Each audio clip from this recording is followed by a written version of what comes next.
We are live. Hello. Hello, everyone. Welcome to the This Is Not Therapy Hour. I am Brandon Tessers. I'm Olivia Candosia. I I'm, am. I'm sorry, your tea is so loud. Oh, is it? A little bit. All right. Let me mute for a second, and you do the intro. Oh no, then you have to hear me attempt this. Okay. Welcome to the This Is Not Therapy Hour. That's Brandon Tessers. My name is Olivia Candosia, and we both work at a private practice called Effective Artistry. Oh my God, Brandon, I'm getting anxious. We specialize in neurodiversity and executive functioning coaching. We are both therapists, but this is not therapy. One of the many reasons it is not therapy is because it is live. So be mindful of that when you are interacting with us in the chat today. Brandon, what else should I say? Well, just to clarify, it's not that it's live, it's that it's on the internet. On the internet, yes. It's public. Yeah, we do individual, couples, family therapy with people who are in the state of Illinois. That hopefully will open up in the next year as the counseling compact. We can talk about that later. We also do group therapy. We have some groups that are people are getting involved in groups right now. There's still some spots available, but they're filling up. That will start in January and February of 2025. And then we have other groups that will be coming up. Other groups that are about different things. Each group is a group specifically for whatever it is that it's for.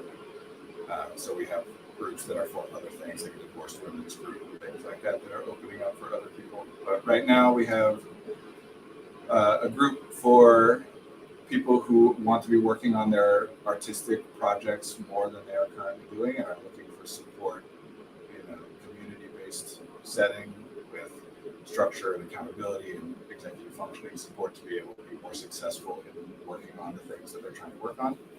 And we have a group for people who are looking for meaning and purpose in their lives, particularly people who identify as neurodivergent. That is group. The first one was not group therapy. That's like a workshop. This one is group therapy. It's narrative therapy based. It involves exploring archetypes, and that's how people are exploring meaning and purpose, and specifically the format of exploring archetypes that are used in the major arcana of tarot, which I don't know exactly what that means, but some of the tarot cards are major arcana, I'm assuming. Yeah, we're just doing our best. Olivia and I are going to be chatting about whatever we're chatting about, and we're doing our best to make guesses about who you are that's watching this and what you might be interested in and what you might be interpreting from us.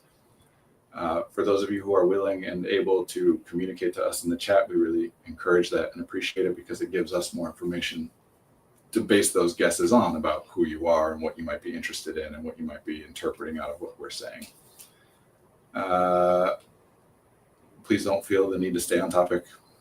Like, we'll talk about whatever we're going to talk about, but at any point, put in the chat anything you want to say. Doesn't matter if it's in any way related to what we're currently discussing.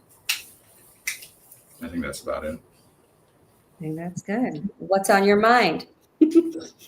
What's on my mind? Well, right now in this moment, I was just talking with someone. Sorry, I'm pouring my tea off camera here. Mm-hmm. I was just talking with someone about how the kind of employer-employee structure, like that relationship, tends to work in our culture, and like utilizing leverage, and in particular about how for certain kinds of people, and I would say people, this tends to be true of people who identify as neurodivergent, that can be very difficult for them. For us, it can feel really. It can seem to us like we are doing something bad or wrong or something that we shouldn't do when we are communicating in ways that can be described as utilizing leverage, because there are versions. Using leverage is a description that can be applied to many different things, and some of the things that it can be applied to, I would agree, are unethical or bad or wrong or unprofessional, right? Like extortion and blackmail is using leverage that I don't think would be good. But a lot of us, whatever, we don't need to get into all my thoughts about it unless you want to and ask questions and stuff. But it can be difficult for some people to do anything that qualifies as using leverage, because at least in part we tend to conflate that all together. That like, if we are influencing what somebody else does just because of what we want, isn't that bad? Doesn't that make us bad people? Which no, it doesn't, and it's not possible to avoid doing. But there are certain cultural constructs and conversations and concepts that make it so that we're more hesitant about doing that in certain areas. What about doing it for what they want? Well, so very common thing that happens here, right, is if I tell somebody what I want, or if I ask them for something, well, then they might do it, right? Like where they otherwise wouldn't have. They might do it only because, like if I hadn't asked for it or said that I wanted it, they might not have done it. But if I say that, then they would. And therefore, I don't want to say it because that would be making them do something they don't want to do. Well, that's not true, or at least not in the kinds of situations I'm generally talking about. If someone else changes what they're doing because they become aware of what I would want to happen, that means one of two things. Either they are afraid of what will happen if they don't do what I want, or they want to have what they think will happen if they do what I want. And those two things are very, very different. Yes, if I am saying to someone, I want a promotion, and if not, I will burn this place to the ground, then that's not good. You know, I'm threatening and intimidating people. Now, people use that all the time, and I made an exaggerated version of that. But isn't therapy / Manohar at times? I don't know what Manohar. Oh, Manohar. I don't know what that is. What that means. I had to send in a physical application to apply for a promotion recently where I just wrote out my employee info. Oh, manipulative. Oh, yeah. I'll come back to that in a second. Yeah. Isn't therapy manipulative at times? I had to send in a physical application to apply for a promotion recently where I just wrote out my employee information and a small paragraph about why I'm qualified for the promotion. It was a weird system. That's funny. I mean, that is kind of weird, but especially as a first step, like weird as in unusual. That's what weird means. It's less common, right? Not bad or flawed or whatever. But like that's very similar to the process of applying for a job, right? Like people send in their resume, which is like information about you, and a cover letter where you write a bit about like why you think you'd be a good fit or why you're interested. So it's almost kind of strange that we don't use that for promotions as much as we do. I kind of like it as a first step. And of course, you know, like anything, there are people for whom that's going to be better and people for whom it's going to be worse. Some people have a harder time filling out things or writing about themselves or advocating for themselves or just submitting forms or whatever. But anything that we selected as a first step would be something that some people struggle with more than others. So I hope it's just a first step and that there are alternatives ideally provided to people, you know, that if you struggle with this, like we can support you in this way, someone can help you fill it out, or you can talk to us or whatever. But yeah, at the beginning of it, if I'm looking to fill a position, what I would want is to know who wants it and why they want it and why they think they'd be a good fit, and then to be able to go from there, learn more. Isn't therapy manipulative at times? Yeah, that's the point of therapy. Hopefully it's manipulative all the time. This is one of the things that I think, I know I talk a lot about language. The connotations that we associate, the meanings that we associate with things impacts us. What does it mean to manipulate? It means to interact with and change, right? Like the first part of that comes from the same root as hand, right? Manipulate. If I manipulate a machine, it just means I'm using my hands to like interact with or move pieces of the machine, right? So it just means I'm interacting with something in such a way that I'm causing that thing to change. We use that word now. It's had connotations attached to it where it's like, first of all, bad in some undefinable way, but we could say things like unethical or deceptive or inappropriate or controlling or whatever. But none of those things would anybody agree with 100% of the time, right? Like we could say, well, sometimes when people are saying that someone's being manipulative, they mean that that person's being unethical. But if we were to say, would you ever say someone's being manipulative even if they aren't being unethical? Well, yeah, I would, right? Would you ever say someone's being manipulative when they aren't actually being deceptive? Yeah, I would say that. Like therapy, for example, is not deceptive or unethical. So what we mean by it is just causing other people to change in some way, trying to and succeeding in changing what other people think or feel or do. But then we've got this secret meaning, that's what a connotation is, in a sense, connected to it, where it's, but in a bad way. Like, what if I inspire someone, right? That still means based on what I'm saying and what I'm doing, that person now thinks or feels or behaves differently. What if I teach someone? What if I lead someone? Those are all based on what I'm doing, that person now thinks or feels or behaves differently. So why would I say inspire versus manipulate? Because whatever's happening when it's manipulate, I'm just saying I don't like that version of it. Either I don't like what they're doing in order to cause that impact, or I don't like the impact that they are trying to have, the change they're trying to cause, or I don't like what I think their reasons are for trying to cause that change. So manipulative just means changing other people in a way that I don't think you should or that I don't like, which sucks because they're like, no, if you ask somebody, what does it mean? They'll say it's about changing what other people, and then you can argue, you can accurately make the point that that's what all of us are doing all the time. So how could you ever say that you're not being manipulative? You can't, unless you're alone. But even then you could say, well, you're isolating yourself just to make me feel bad so that I, yeah, it's not like bad. It's odd that they, the filling out the application thing. It's odd that they want you to explain, but only give you a small paragraph. And from there it goes to my supervisor and our boss to sign. I think it's just paperwork. So they have something to prove why they made whatever decision. I'm sure that that is part of it, right? Like that we want paperwork trails just in case, especially something like this would only be done at a large scale organization. If there's 10 of you, then yes, it'd be strange to like fill out a thing. So having things documented in paper is good, not just to protect the company from liability, but to protect the applicants as well. If someone were to claim that you didn't apply for a job, you have a paper trail to say that you did. But yeah, that could absolutely play into it. But just because that's a reason or doesn't mean it's all the reason. You have to start somewhere, right? Like something I say that I picked up, I don't know, in reading something, and I have since come to believe, I don't think this is accurate. Like, I don't think this is the way that it is meant to be said, but I see it commonly enough.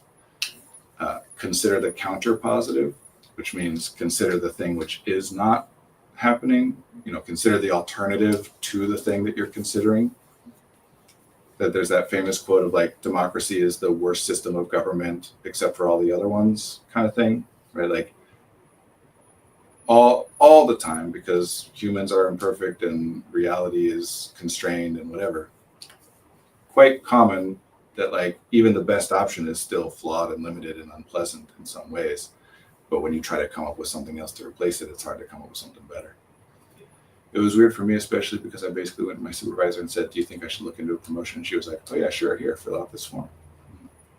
Well, that might be another part of the reason for it, is as opposed to your supervisor having to have a conversation about whether you should be promoted or not, they could just say, great, start the process, here you go.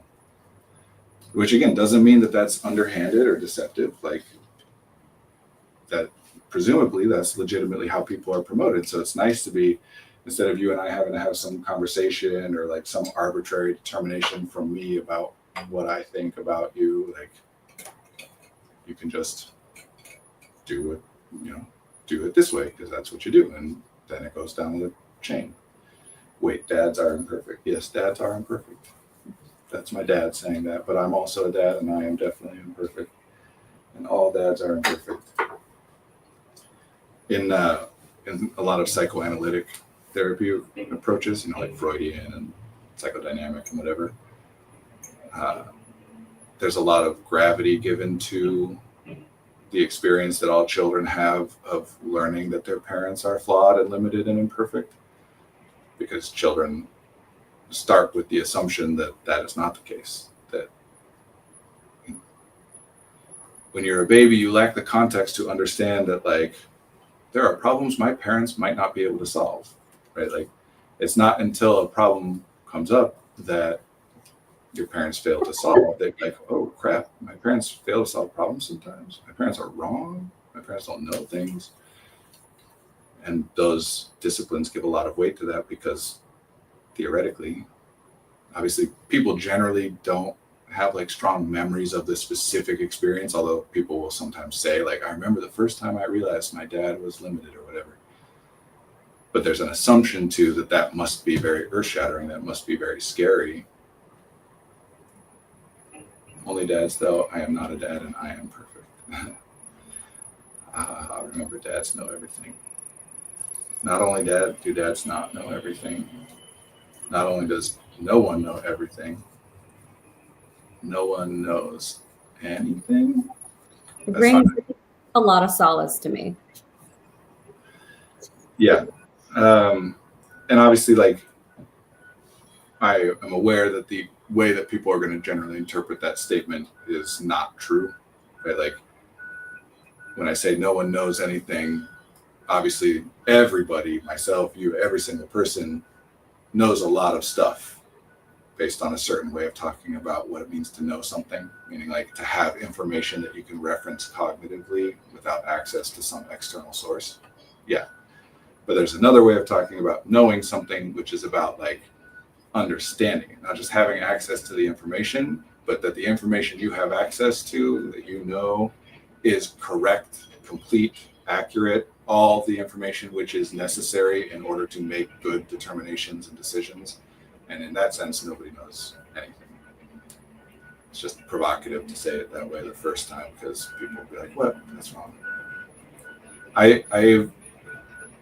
I've been trying to like work on a book for years. People have been trying to get me to work on books, and I come up with all these ideas. And just recently I started toying with the idea of writing a different one than the one I had been focused on, which I like the idea of right now. I don't know how long that'll stay, but the title is You're Wrong, Now What?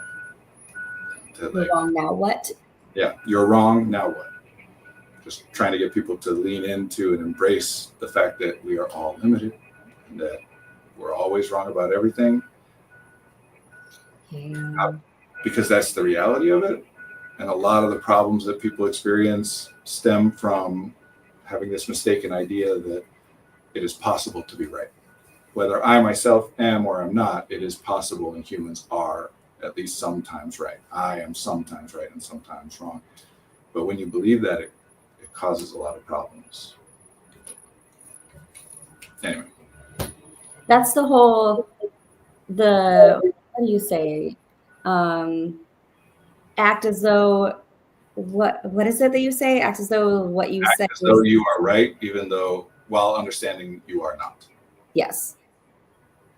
Again, trying to put it in like pithy ways that are memorable and convey the idea to people, even though that's not the most like, that doesn't convey all the information I want to convey. All the information I want to convey, I put in a book. But yes, you have to, not have to, what all humans do all the time, by definition, whether you think of it this way or not, is irrelevant. This is what's happening.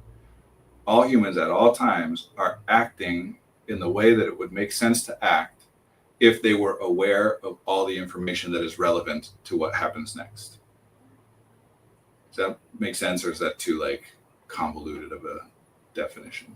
It makes sense to me. If I were to think, for example, if I were to consider maybe gravity will cease to work, or maybe gravity will reverse and we'll all be repelled away from the center of the earth, then I would not be able to do anything, right?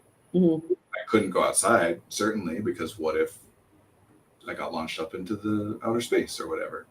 And even if I was inside, I'd still have to be thinking about like, okay, well, none of this furniture is bolted down. So I would fall into the ceiling, but that's a pretty weak ceiling. And like, I'd have to spend so much of my energy and attention and time and, like preparing for the possibility that everything starts going away from the ground instead of toward it, which would be absurd, right?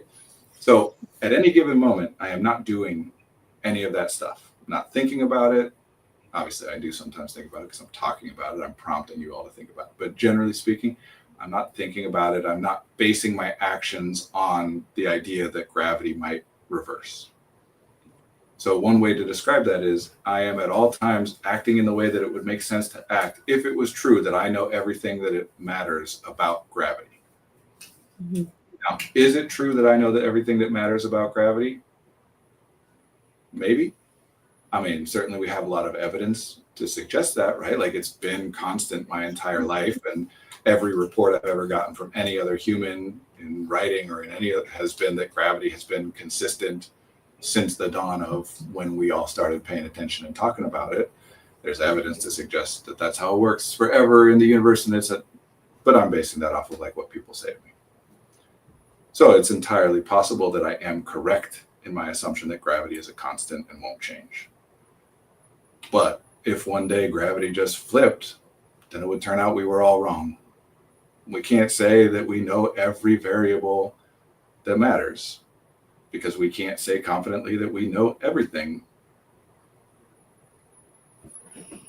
The purpose was to teach that dads don't know everything, adults don't know everything. Luckily, my desk is bolted to the cubicle, which is bolted to the ground, so I think I just have to live under my desk. Yeah. Yeah, I get what you're saying, and I appreciate the prompt / segue into being able to talk about how people don't know everything and how people don't know anything in its totality. I find myself having to preface that now when I speak with people of like, I'm learning to embrace that I don't know everything. Like, I feel like I have to say it, which feels ironic in a sense of like, I know this thing, which is not to know things. But I'm just noticing me saying it a lot to people. Like, no, I'm not sure about this, but this is what I think right now. I don't It's know. an unspoken phrase of, but maybe I'm wrong, that is an undercurrent for everything you think and everything you do and everything you say. I'm going to go as though I am right, but maybe I'm wrong. Mm-hmm. Which is fine. I just need some pillows and blankets to make a fort. It's a big desk. Yeah. I mean, obviously, there probably would be some downsides to living under your desk. Otherwise, you'd be doing it right now. Maybe people would think it's weird or not like it. But yeah, this is the thing we talk about with assumptions. The way that we use that language, we say make an assumption. It implies an action, but it is not an active thing. There are times where I actively consider multiple possibilities and then select one of those possibilities.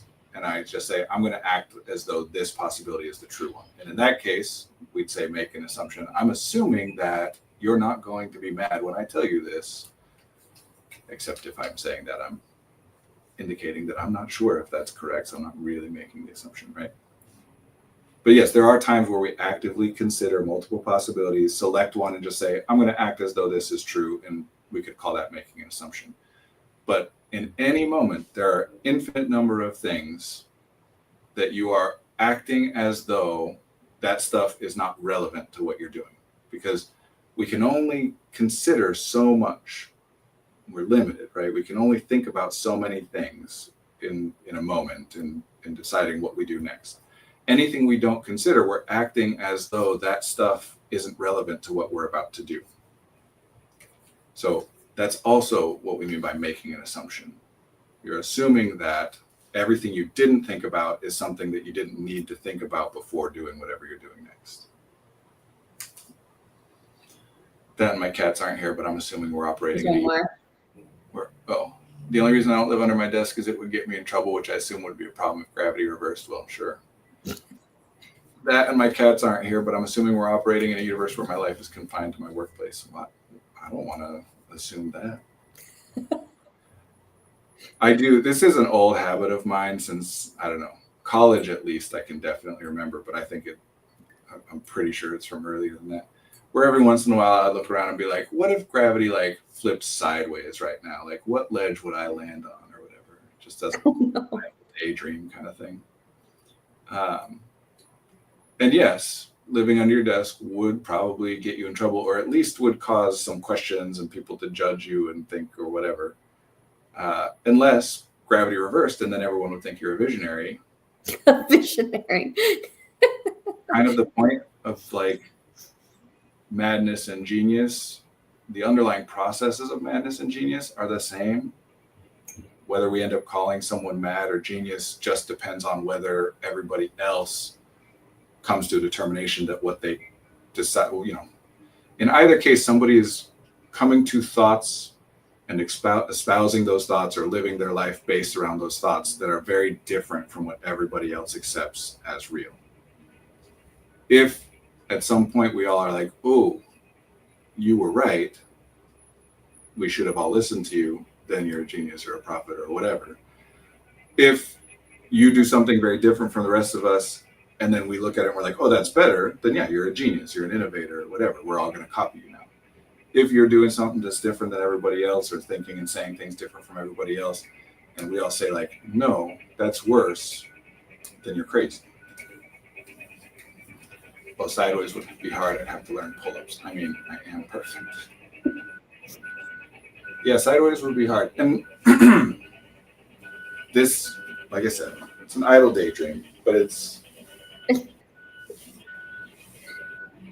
I like to point out, everybody does things like what I'm about to point out about myself. But when I'm doing it, I like to point it out as a way to reinforce some of these things I'm saying. When I first started thinking about that, you could have made the statement like, that's ridiculous. There's no point in thinking about that. That is never going to be useful. It's not going to happen, whatever. And you'd be right, I think, right? At least thus far in my life. And I genuinely believe gravity's not going to change. So you'd be right if you're thinking, will you use that in terms of like, if that scenario arises? You would be wrong, though, if you said, there's no point in thinking about this. It will never benefit you, because here I am talking about it and using it as an example to make a point. It impacted what I thought. It impacted my ability to communicate my thoughts to other people. I played Dungeons and Dragons, started when I was 12, and you could have said, well, this is pointless. This is not going to like, you know, this is fun and that's fine as a hobby or whatever, but it's not productive. It's not going to benefit you or help you like make a career or whatever. Except I incorporate that stuff into my career. And just nobody knew that at the time. And it's an understandable and reasonable prediction. I didn't even predict that. I wasn't trying to claim I was doing it in a way that would benefit my career. I just did it because it was fun. But it's not until later. This comment made me laugh. Tried to talk to a friend once about the logistics of being a vampire, and she responded with, but vampires aren't real. And that's when I knew the friendship wouldn't last. That was funny.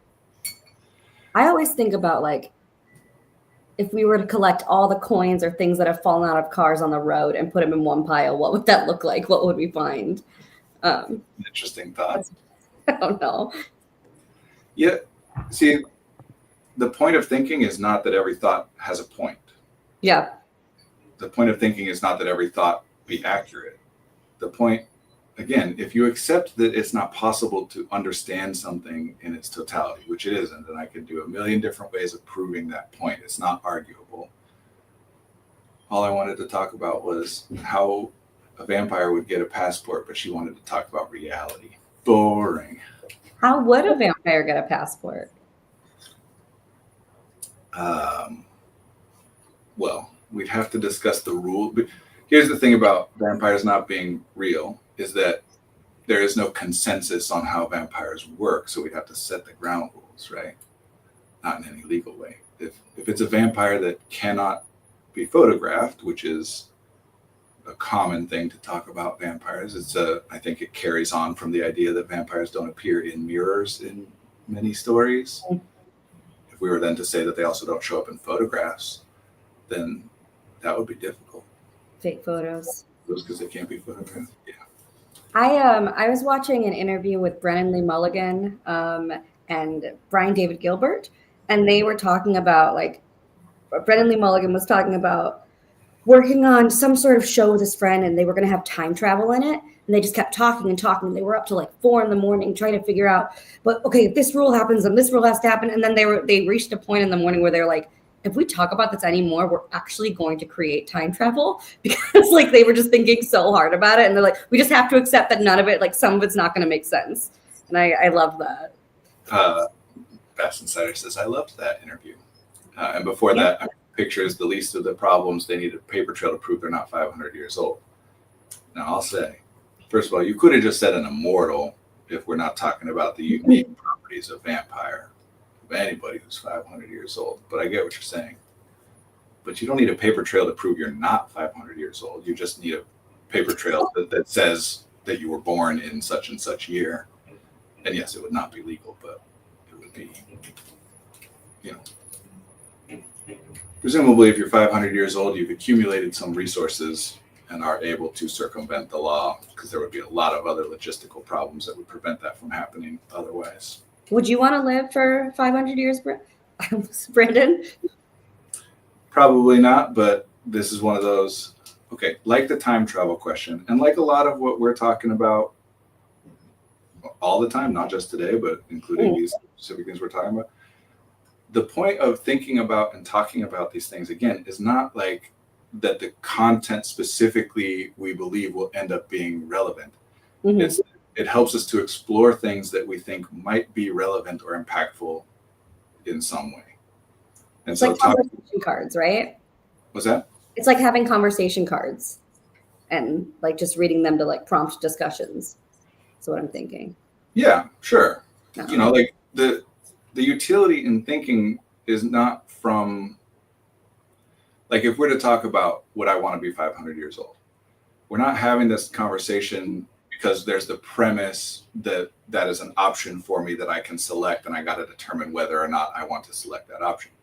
We would be having this conversation as a way to explore, like, what is the meaning of age, or how is mortality and immortality, how does that impact us, and what is the point of life and being human, and etc. That if I were to say no, because unless everybody else I know gets to live forever, I would just be watching everyone I know die over and over, then that reminds me that I care more about the people I know and love than I do about whether I get to see technological innovations 200 years from now or whatever. And that can impact what I think and what I feel and what I do in real ways.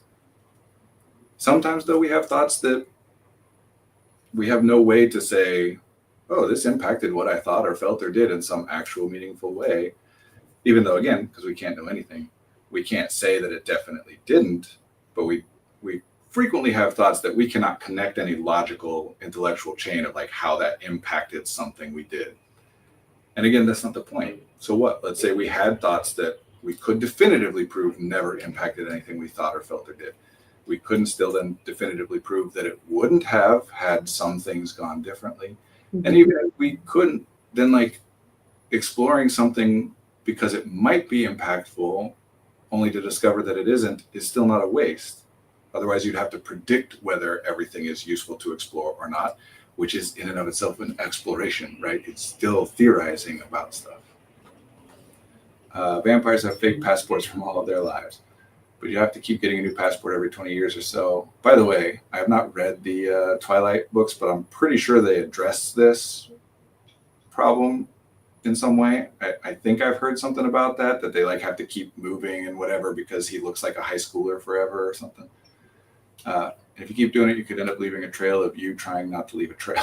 I think you need to befriend a generational business that can forge passports for you. Wow, it would be cute to collect all of your fake passports in a scrapbook.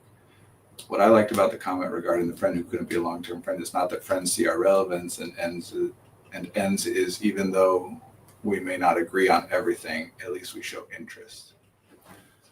Well, yeah, I get that like somebody just being like, no, I don't want to talk about this thing you want to talk about is not the end of the world, right? Like it is fine for me to not be interested in what you're interested in right now in this moment. But the more that happens, the less likely the less we're going to talk. We're not interested in talking about the same things. And when it happens with things, who would want to, in a tickle fight between Hezbollah and LeBron James? I don't know how to answer that question.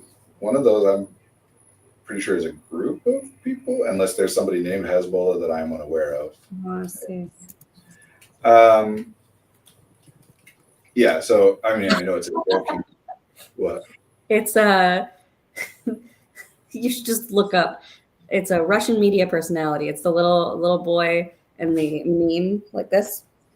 Oh, I don't know. As far as I'm aware, tickle fights don't have winners. It's like playing a game. The winning is just enjoying it. Anyway, I don't think that's a very serious question and looking for like a serious answer, but I treat all questions as though they are, just in case I'm wrong, because I'm wrong about stuff. And also, just like we're talking about all these thoughts, we can explore things that we think are nonsensical or whatever, and then end up coming to stuff that we're like, oh, that's actually interesting. I had somebody ask a question on the stream years ago about, I don't know, poop or something like that, something that I don't know if it was originally intended to be serious, but I addressed it seriously and was talking about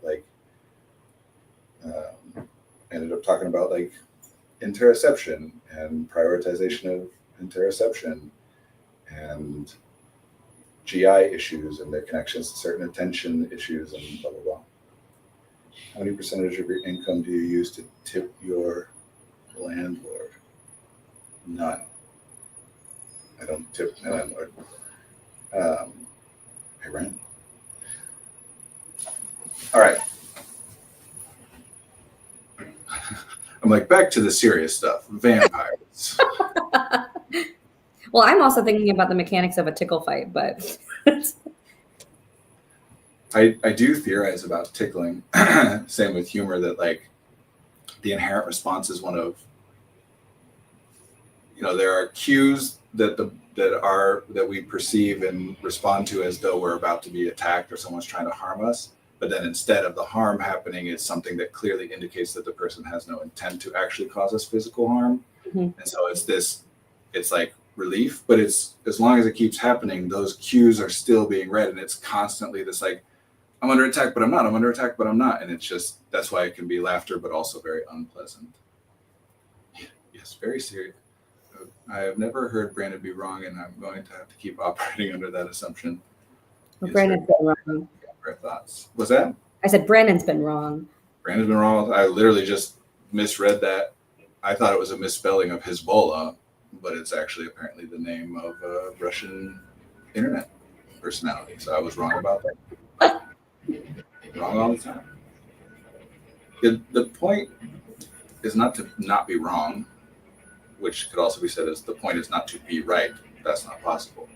But it is nice to be less wrong, and we can accomplish that.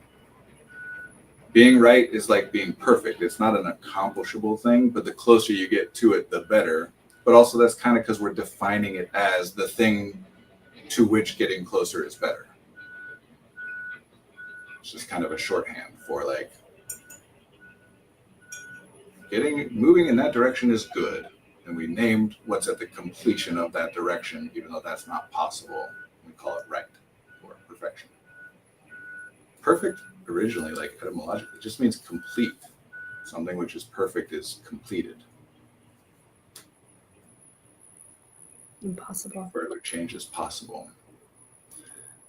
Very serious thing, vampire thoughts. But like, again, that's why I have these conversations and I engage with these thoughts. I don't know. Just because if I were to predict, like, is this going to be useful to everybody who, I don't know, but maybe, and maybe it's useful to one or none or whatever. But like, to me, if you understand, if you acknowledge that it is impossible for humans to fully understand anything, to be right in that sense of like having a total and complete understanding of all things which are relevant to anything, then the logical conclusion is, so I should communicate with and learn from as many other humans as possible.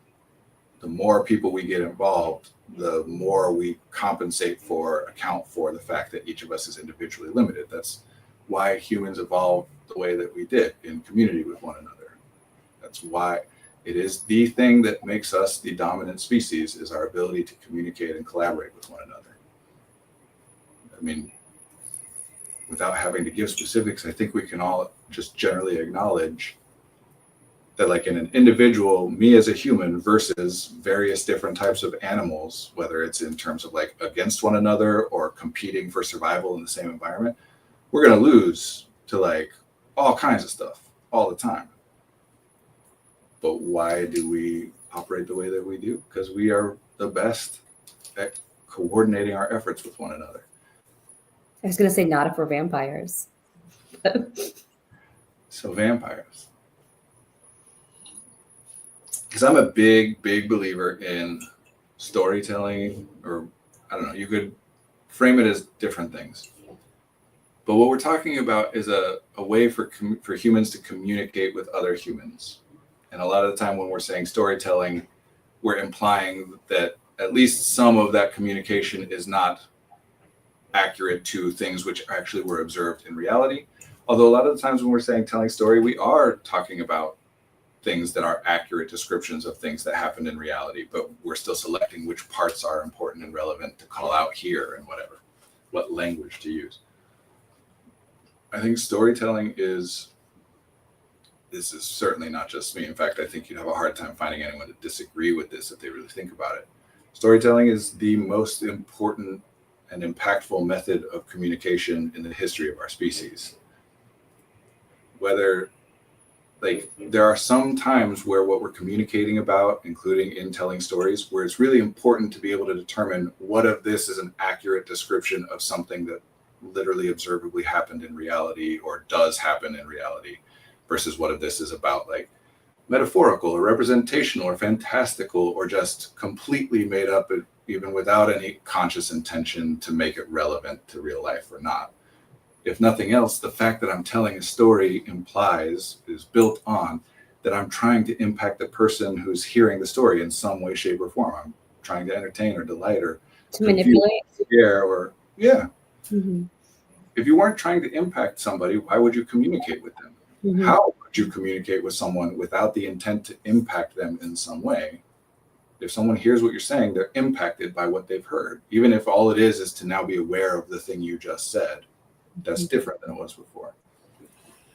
Honestly, I think about the vampire thing a lot, both because it's fun and interesting to me, but also because I need a book for a class on how people have to be documented to exist in our current system and how that impacts different populations. It's partially a way for me to frame a systemic issue.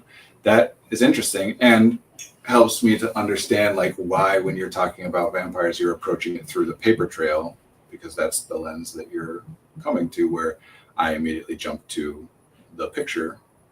Because when I think of vampires, I'm like, okay, what do vampires do? They can't be in sunlight, but that's not a problem. They can't be photographed, but that's an issue, But yeah, vampires and other similar stories, like the more widespread a story is, I think the more that indicates to you that there is some value in that story beyond just the entertainment value. And the longer that a story persists, so I guess across time and across space, the more a story spreads across those two things, the more you can assume that there's something in this that is useful to people in some broad or potentially even universal way. Some stories, if I tell you the story of like, my wife was out of town for a day and a half this last weekend. And when she came back, I told her a bunch of stories about things that our kids said or did or that happened in our house that would not be of interest to anybody else, but it was to her, right? So some stories are just like only interesting to one person. But some stories are, if not universal, at least very commonly interesting to people, even without any knowledge of that individual specific person. And it's kind of like a marketplace of ideas kind of a thing, right? Like we're all telling stories all the time. Some of those stories, oh, that's really interesting, and it sticks with me. And then I'm talking to somebody else and I have reason to think, oh, you would like this story, and it spreads and it spreads and it spreads. I've seen 2 different plays at this point in my life written about the creation of the story of Frankenstein. Mm-hmm. In addition to like movies and plays that are the story that we call Frankenstein, I've seen 2 different plays about the events surrounding Mary Shelley creating the story of Frankenstein. I think that's interesting and meaningful. It is an interesting story. I mean, first of all, she was married to Percy. I don't know how you pronounce the third. Percy Bysshe, Byshe, who was like a poet known at the time, and she and he, as well as some other people, were invited to Lord Byron's like Italian estate, where he was there on medical recommendation, the clean air to help his respiratory condition and his recuperation or whatever. And there were like 5 or 6 people there, several of whom were writers, like published poets and whatever. And she was not. And they came up with a contest for each of them to come up with scary stories. And each person, every night, one person told the scary story they invented to the others. And the one she came up with was Frankenstein, that then later got written down. That's an interesting story. Like, I don't have to know much about you to make a guess that you might find that story interesting. And even though I wasn't consciously selecting, thinking through every possibility, obviously I told the parts of it that I thought were most likely to be of interest to the most people who were listening. I didn't get into every single detail of like who all the other guests were or whatever. And we're wrong all the time. Sometimes we think something will be interesting and no element of it is, or a different element of it's interesting than we thought, or sometimes it's just interesting to people that we chose to tell that story, even though the story itself isn't interesting. Mm-hmm. But yeah, vampires and other persistent myths like that I find to be very interesting and very worth thinking about, because there's a reason that people like those things. And you can look at those reasons without claiming that the actual initial intention of the story was to be allegorical, right? Like Lord of the Rings, as an example, Tolkien was very clear and explicit because people interpreted it as though it was allegorical. It was meant to reference and reframe, real world things, represent real world things. And he was very clear, very explicit that it was not allegorical. He was telling a story that he made up. But that doesn't mean that other people can't then look at it later and find things in it that to them are similar or represent concepts or things. I think the best stories, to me, are the ones that allow the most people to find something of interest or relevance in them, regardless of whether the author intended to put those there or not.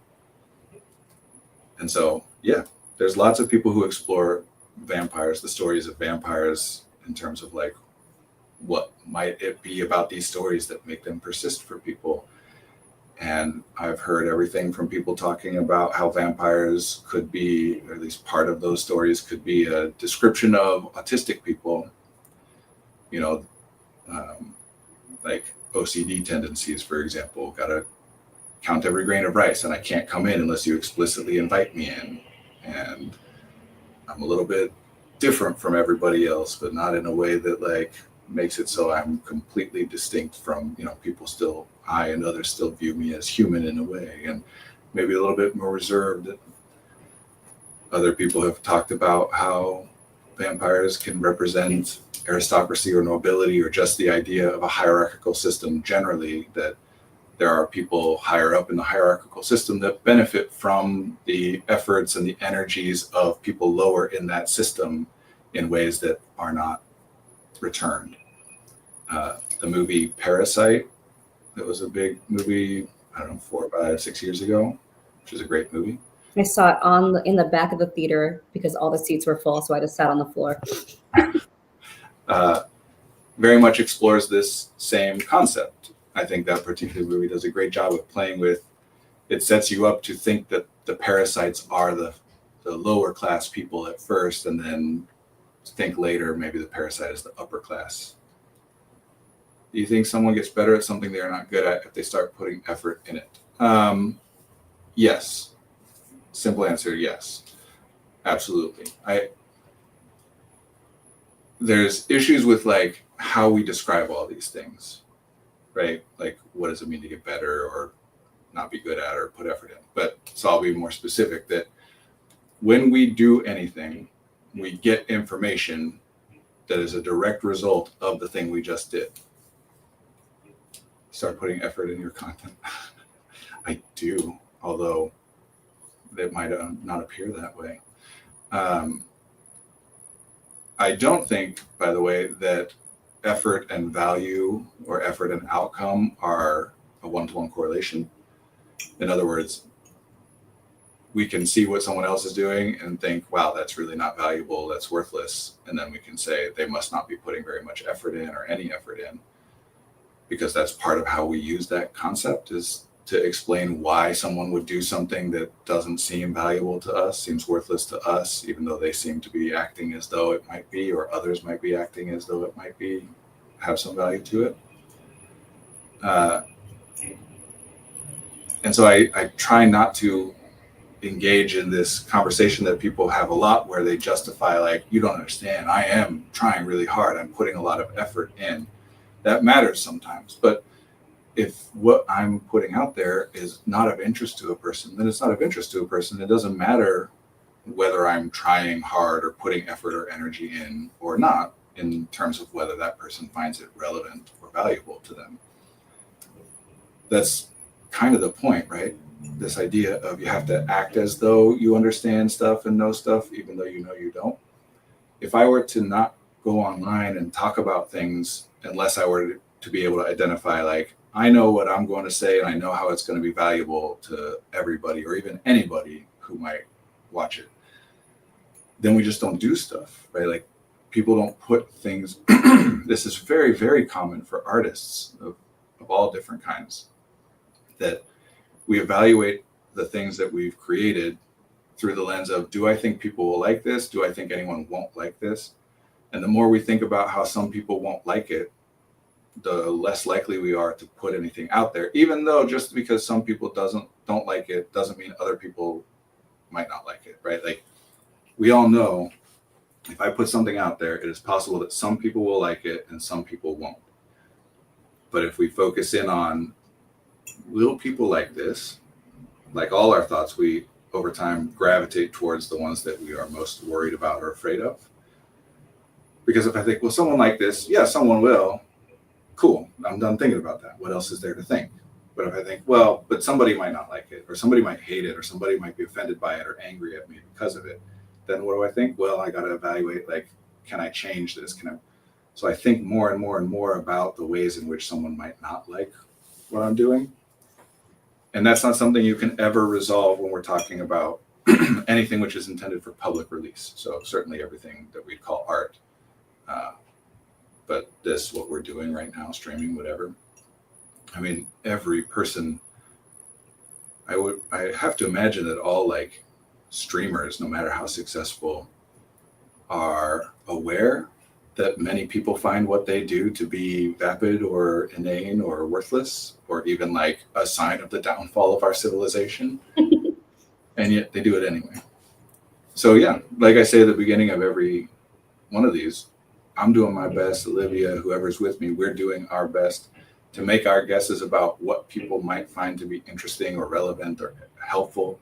We're doing our best to make our guesses about what people might interpret from what we're saying, what they might think we're trying to communicate, and be as clear as we can and correct for any, unintentional things that we've communicated that once we might recognize later, oh, you know what, I might have just given the impression that blank, But our best is flawed and imperfect. And we're absolutely, man, there are people in this world, I'm confident that if you strapped them to a chair and made them watch these streams, would be like torture for them. You saying that, like, people have a right to not like what you say or who you are has helped me so much. I think of just like, you're right. Like, why do I think I have control of how people feel about me? I don't know. Yeah. I mean, that's a particular way of framing it to certain people like you and like me and like many of the people that we know as clients and colleagues and friends.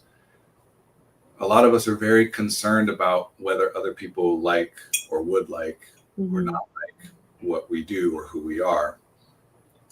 And so one way to try it, it's very difficult to convince somebody that they shouldn't care what other people think or what other people because that's ridiculous. Like, we all care about that. I couldn't make the argument that you shouldn't care about that. People try, right? Like, a lot of people are out there saying, like, don't worry about what other people think. It doesn't matter what other people think. And mostly all that does is make people feel bad about the fact that they do actually care about what other people think. Of course we do. So I use Also, it's 2:03. I don't know if that means anything, Brandon. Yeah, I'm gonna have to go soon. There'll be a knock on my door in a little bit. I'll wrap up.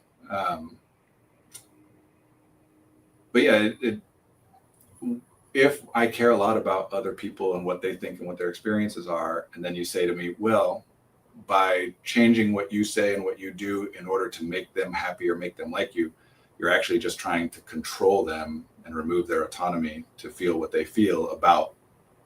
Like, if there's something you think and then you don't tell them because you think they won't like it, how's that different from lying or hiding it from them to control them?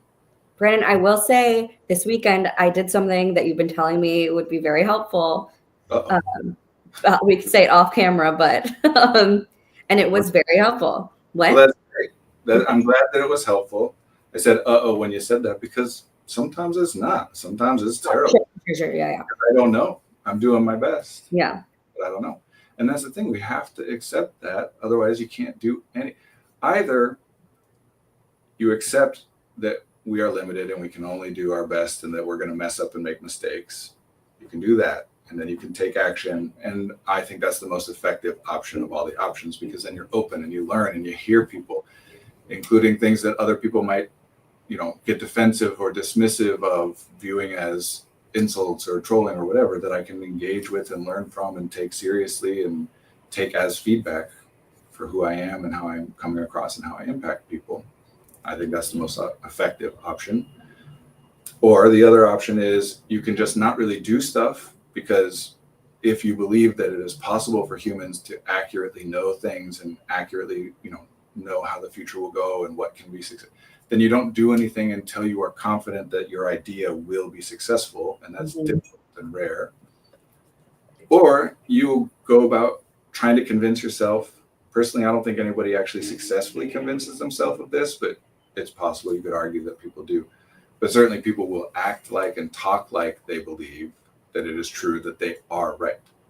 So either you accept that you got to do stuff even though you don't know and you might be wrong, or you say, no, I shouldn't do anything unless I know and I'm right, in which case you don't do very much stuff. Or you say, no, I'm right about a lot of things all the time, and then you can do a lot of stuff, but you don't learn very well because you're insisting that your action was based on the idea that your understanding was correct. And so if it doesn't go the way you want it, or someone presents new information to you that your understanding was incorrect, you become defensive and say, no, it was correct. And the reason things didn't go the way I thought they would is because something in the world and the reality went wrong, but I'm still right.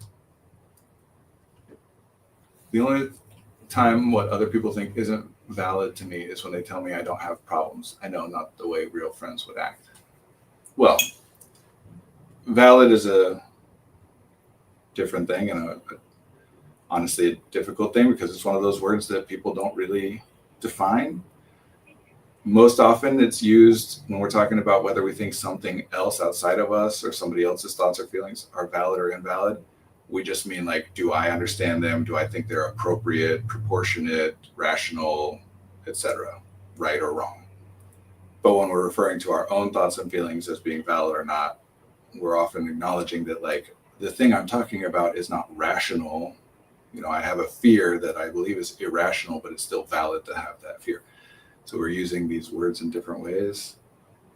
It causes problems, because truly every thought and every feeling is valid, meaning there's reasons that a person thinks and feels and does those things. Whether those reasons are accurate or not accurate, whether those reasons are understandable to somebody else, or whether they're logical, or whether something is missing or is separate from, it is always understandable why somebody feels or thinks or does what they do. If I don't understand it, it's not because it's not understandable. It's just because I don't have the proper information to be able to understand it. There's something I'm missing, something I think is true that isn't, or something I think isn't true which is. Even if it's things like, I think that you know that this would result in that, but you didn't know that, right? Like, So valid to me is a very different thing than correct or incorrect, or worthy of consideration or not, or whether I should let it impact and influence what I think and what I feel and do is different from whether I think that it is valid or not. Obviously, there's other concepts that we're using that word to discuss, but I think the one that it's best suited to is that of just acknowledging to each of us, to ourselves and to everybody else, that there are reasons that you think that, whether your thought is true or not. If you think I'm mad at you and I'm not mad at you, then it's not accurate, right? But that doesn't mean it's not valid. And it helps to be able to separate those concepts, because otherwise sometimes we're like, you think I'm mad at you and I'm not, so that's invalid. But then when somebody says it that way to us, we interpret that as them saying that I shouldn't even have felt that way, or that I'm absurd, or I did something wrong for thinking that thought or whatever.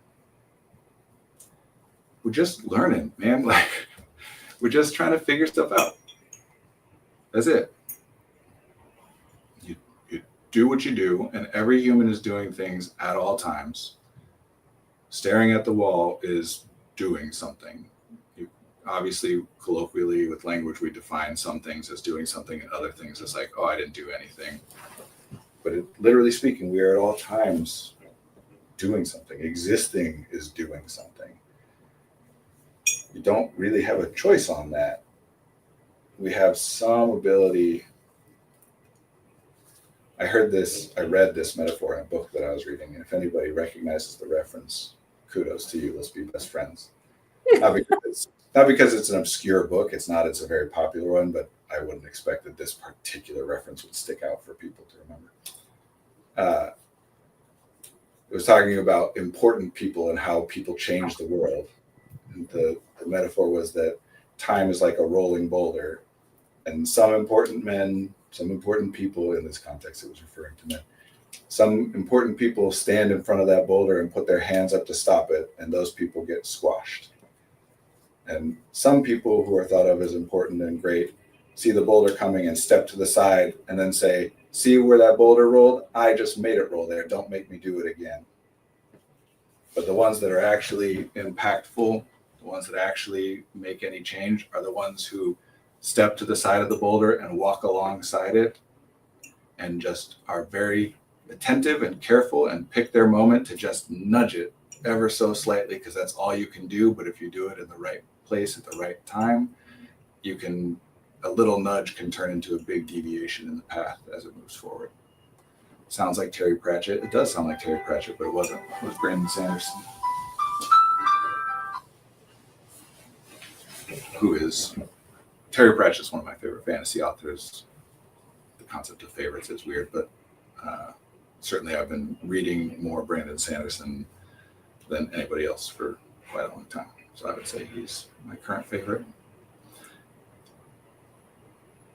I don't know.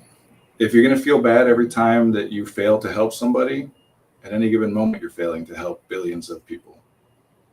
If you're going to feel bad every time you do something that somebody else doesn't like, at any given moment, you're doing things that other people wouldn't like if they knew about it. They may or may not. You can either try to avoid doing anything someone doesn't like, which just incentivizes avoiding doing anything. You can try to avoid failure, which incentivizes avoiding trying anything. Or you can prioritize helping people, which incentivizes doing stuff, even though what you do will cause problems for people sometimes. Sometimes you'll be wrong and you'll make things worse. Sometimes you will be less helpful than you could otherwise have been had you done something else different, or not helpful at all. But sometimes, presumably, you will be helpful. It's my journey of being a counselor in training right now. It's just that constant battle. I kind of think this is just our journey of being people. Yes. But yes, very relevant, obviously. It's feeling very relevant right now for me. Trying to dismiss or invalidate what you said. I agree with you. When therapists are trying to say the right thing or know what's the right thing to do, they just get quiet and don't do anything. We have to just acknowledge that we are humans and we're limited and we just do our best. And yeah, does that mean you're going to like it when other people don't like what you do? No, probably not. But you can dislike it less. But But even if you don't, even if it hits you every time, it hurts real bad every time, you can carry on in spite of it if you know what you're aiming at. If you're aiming to not upset anybody, then anytime someone's upset, you're going to question whether you should even keep doing anything at all. But if you're aiming to be helpful, then when people get upset, you take in that feedback, you listen to them, because that could help you to be more helpful, if nothing else, than just at least to that person. But any thought that any person has, other people are going to share to some extent. But even if there's nothing you can figure out to do with it, or it doesn't mean that what you're doing isn't helpful to other people. And I do think it's important to model this stuff as therapists, as people. I think one of the most impactful ways that one human can help another is to model, right? To be that person. I'm aware that there's many things about me and about my life that are markers of credibility. You know, I'm a licensed therapist, and I'm a successful entrepreneur and business owner, and I am a man with a deep voice, and I'm tall, and, you know, like, lots of things that would cause people to look at me and say, this guy's got it figured out. He's an expert. He knows stuff.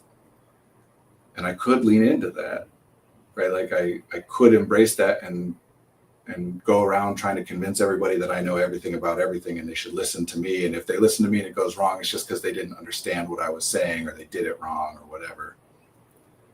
But I think it's more helpful to be that guy that people can look at and say, wow, this guy's got his stuff figured out. He's got a happy marriage and 3 wonderful kids and good family life and blah, blah, blah. You know, like all the things that we think of as like good stuff. He's real smart and says interesting things and knows a lot of stuff, whatever. To be that guy, and then to say like, and I mess up all the time and I don't know what I'm doing, because everybody knows that about themselves. So to be somebody who like people might assume differently about, and confirm that, nope, even though you might think that I'm different and that I know stuff, I also don't know stuff and I mess up all the time. I think that's helpful. Also, the other way just sounds really lonely and isolating and difficult, to try and maintain some illusion and pretend like I know everything. What happens if somebody asks me something I don't know about? Like, I gotta just ignore it or pretend, or like, what happens if I say something that turns out to be wrong? Then I gotta deny that I ever said that, or argue that people interpreted me incorrectly, or pretend that somebody's making stuff up and that it didn't actually turn out to be wrong the way that. It's a lot of upkeep. Yeah, and it's what so many people do, and it's just exhausting, and it would make you very, and I think this is true of many people who are like public facing, it would just make you very like angry and tired of who you think of as the public.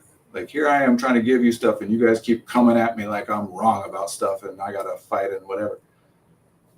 I think that does happen for a lot of people who do things publicly, and I would much rather be like, no, I'm doing my best and I don't know. I'm wrong all the time. But I'm gonna keep trying. Anyway, we should wrap up. What are you thinking about? What am I thinking about? I'm thinking about aging, because I looked at my forehead. But Interesting. yeah, because I like scrunched. I'm like, oh, I wonder what I'll look like when I'm older. That's what I thought of. Very interesting. I like that. And also, I appreciate that you said what you actually were thinking. This is something that you and I have worked on. I like train people to be able to just say what's actually on their mind. And that's not something you would have answered 2 months ago, right? Like, if No, I 100%. would have tried to come up with something that you think was relevant to what I just said or whatever. But I Well, like my first thought was like, what was he just talking about? Say that you were thinking about that. But I'm like, but you weren't, Olivia. And then I like it. I do. Yeah. All right. It's good to be with you, Olivia. Good to be with you all. Thank you, Bass Insider. Thank you, Coach Fritz, Dad. Thank you, Dorothy Giggle Touch. Thank you all for being here and for commenting. And we will be back same time next week. There will be some weeks off with the holidays coming up, but next Monday, I at least will be here. Awesome. Bye. All right. Bye, everybody.